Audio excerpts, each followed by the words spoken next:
Bonjour et bienvenue dans cette série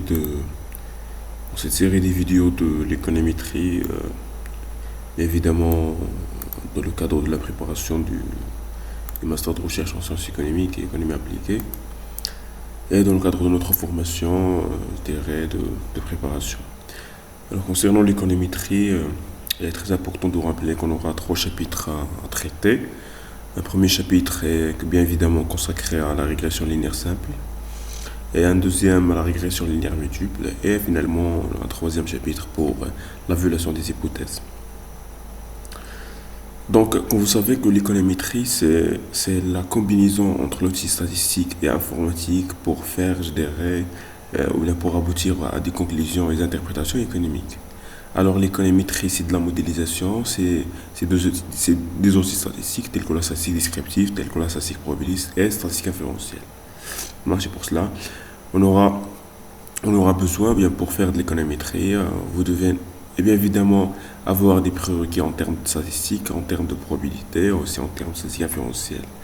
Et même, concernant les interprétations, on peut interpréter sur, je dirais, son, je dirais, bagage économique ou bien son encre économique. Alors concernant ce premier chapitre qui est la régression linéaire simple, alors vous savez bien que dans le cas de la régression linéaire simple, le modèle, l'écriture générale d'un modèle de régression linéaire simple est la suivante. Bien évidemment, il y a toujours une variable qu'on cherche à expliquer. Donc, toujours une variable qu'on cherche à expliquer y, soit avec une dimension temporelle individuelle, c'est-à-dire yt ou yi. Prenons la dimension temporelle, qui est égale à quoi? Qui est égale toujours à une constante bêta 0 plus une pente bêta 1 fois x de t, plus bien sûr le terme d'erreur epsilon t. Alors concernant la nomination, y de t est toujours la variable dépendante, ou bien la variable à expliquer, bêta 0 toujours c'est la constante, bêta 1 toujours c'est la pente, ou bien l'effet de xt sur yt, et finalement xt c'est la variable explicative, et ou bien la variable indépendante. Et finalement, on a le epsilon, c'est le terme d'erreur. C'est-à-dire, toutes les variables qu'on n'a pas pris en considération dans le modèle, c'est-à-dire que x1, x2, x3, ou bien z, w, etc., qui ont un effet sur y, sont, je dirais sont existants dans l'epsilon. Bien évidemment, la première étape en économétrie consiste à estimer les modèles. Voici notre modèle théorique qu'on cherche à estimer, ou bien à travers plusieurs méthodes, à savoir la méthode des moindres carrés ordinaires, ou bien la méthode de maximum de vraisemblance, et la méthode du moment, et d'autres méthodes que nous allons voir par la suite. Alors, concernant la méthode des moindres carrés ordinaires, donc, il est très important de mentionner que cette méthode-là repose sur plusieurs hypothèses, à savoir les hypothèses structurelles et les hypothèses stochastiques. Alors, la première hypothèse, donc, on suppose toujours que notre modèle est linéaire en xi, c'est-à-dire qu'il y a une relation linéaire entre les deux variables yt et xt. Une deuxième hypothèse suppose que l'ensemble des valeurs observées de xt, ce sont des valeurs linéairement exactes et déterministes et non des valeurs aléatoires, c'est-à-dire qu'elles sont observées sans erreur. Après, dans la troisième hypothèse, on voit que l'espérance d'erreur est nulle. Alors on peut dire voilà qu'en moyenne, le modèle est bien spécifié. Voilà, c'est-à-dire que le epsilon bar est égal à 0. On va voir par la suite pourquoi. La variance de l'epsilon, elle est constante, c'est-à-dire est égale à sigma carré de l'epsilon et non de l'epsilon i. C'est-à-dire quoi? C'est-à-dire que le modèle, elle est homoscédastique. Homoscédastique, ça vient du grec homogénéité de variance. C'est-à-dire que la variance de E, elle est constante et la même, elle est homogène pour l'ensemble des observations. Finalement, pour la cinquième hypothèse, il suppose qu'il n'y a aucune relation entre les termes d'erreur, c'est-à-dire epsilon i avec epsilon g, avec bien sûr i différent de g, on sait que ça c'est égal à 0. C'est-à-dire que la covariance entre deux epsilon elle est nulle. C'est-à-dire qu'il n'y a aucune autocorrélation des erreurs, c'est-à-dire qu'il y a une indépendance des erreurs. C'est une hypothèse forte pour la méthode, ou bien pour l'utilisation de la méthode des moindres carrés ordinaires. Finalement, pour le H6, ou bien pour l'hypothèse 6, on sait bien que c'est l'endogénité, ou bien il n'y a aucune corrélation, ou bien aucune covariance existante entre xt et epsilon t. C'est-à-dire xt elle est indépendante, la variable xt elle est indépendante de l'erreur. Alors voilà, ce sont l'ensemble des hypothèses qu'on doit normalement vérifier pour utiliser la méthode des moindres carrés ordinaires. Alors la méthode des moindres carrés ordinaires, elle suppose sur quoi? Donc il suppose sur le principe de la minimisation, des moindres carrés ordinaires, c'est-à-dire le principe de la minimisation de la somme des résidus au carré. C'est-à-dire quoi? C'est-à-dire la minimisation de cette équation. Alors, le résidu, donc on cherche à trouver le modèle estimé. Donc le modèle estimé, noté, donc notre modèle estimé, noté y chapeau, qui est égal à bêta 0 chapeau, plus bêta 1 chapeau, plus bêta 1 chapeau xt, plus, bien évidemment, 100 epsilon. Ça marche? Et après, je dirais le résidu noté ET, voilà. Donc le résidu, toujours, c'est la différence, ET, c'est la différence entre y de t et y chapeau de t. Voilà, il y a une différence. Cette marge de différence, c'est le résidu, bien évidemment. Alors concernant donc on pourrait remplacer bien sûr y chapeau de t par sa valeur, et on aura que E de t est égal à quoi? Est égal à y chapeau de t, plutôt c'est y de t, voilà, il sera égal à y de t moins bêta 0 chapeau moins bêta 1 chapeau x de t.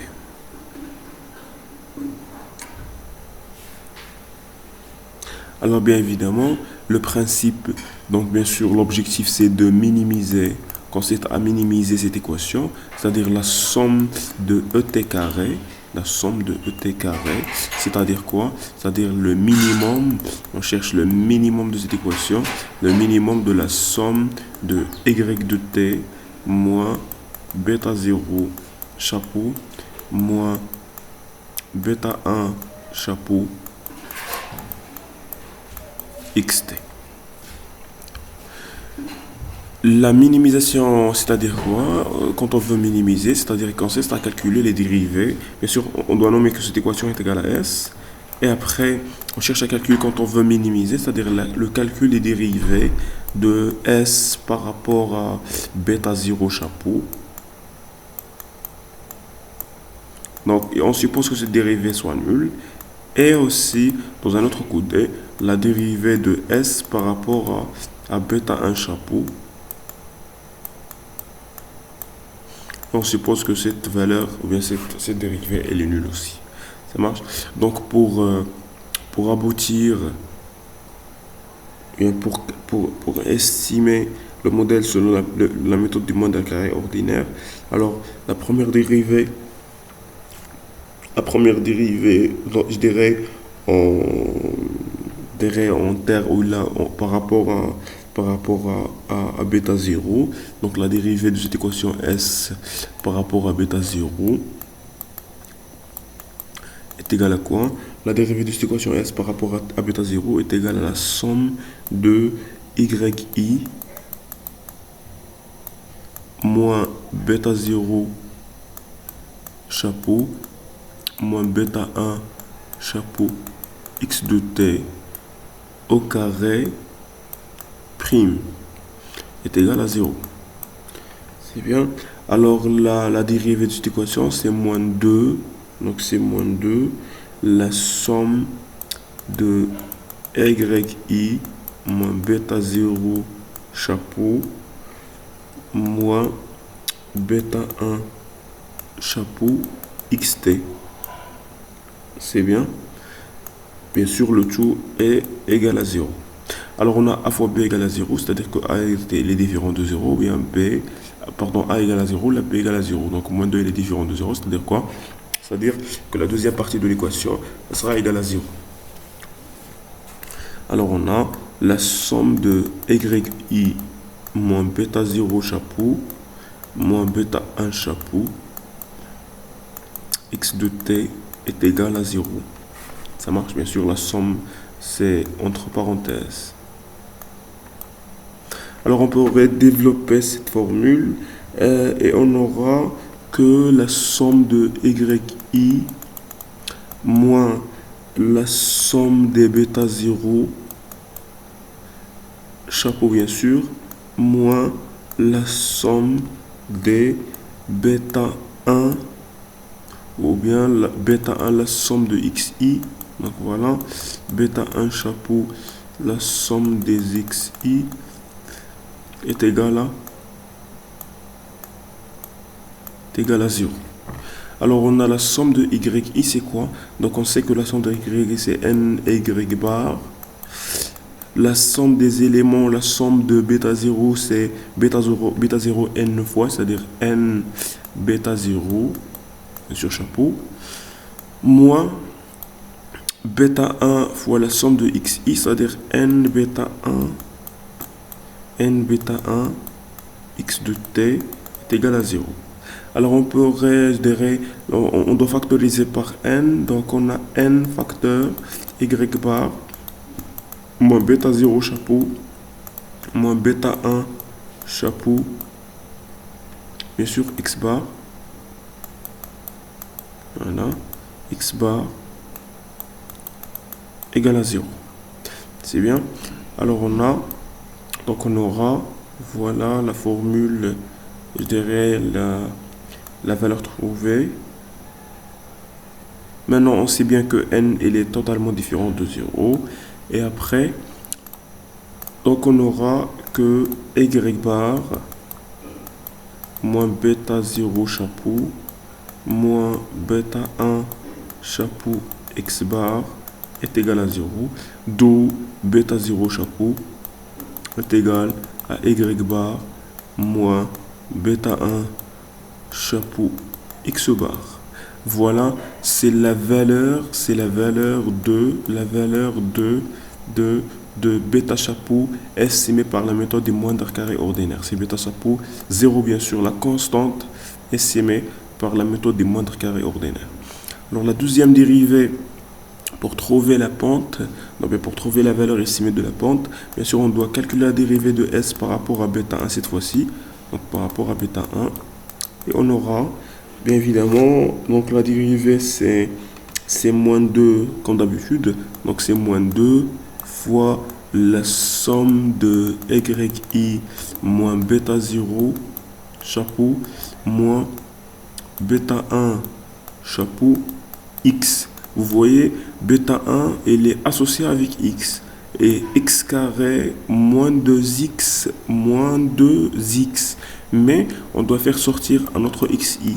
Voilà, on a fait sortir un autre xt ou bien un autre xi. Ça marche? Donc bien sûr, l'indice c'est le temps, xt. C'est bien. Alors on suppose que cette dérivée elle est nulle, que cette dérivée elle est égale à 0, et par la suite, on pourrait simplifier, et on aura que la somme des xi,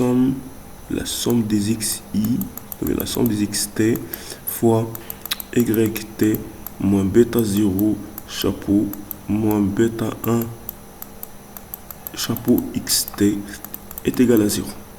C'est bien. Alors nous, on a bien évidemment, on a trouvé la valeur de bêta 0 chapeau, on doit la remplacer. Alors on sait que ce bêta 0 chapeau est égal à y bar moins bêta 1 chapeau x bar. Donc voilà, x de t fois y de t, donc moins bêta 1 chapeau x bar, donc moins y bar, donc moins avec le moins c'est plus bêta 1 chapeau x bar moins bêta 1 chapeau x égale à 0. C'est bien.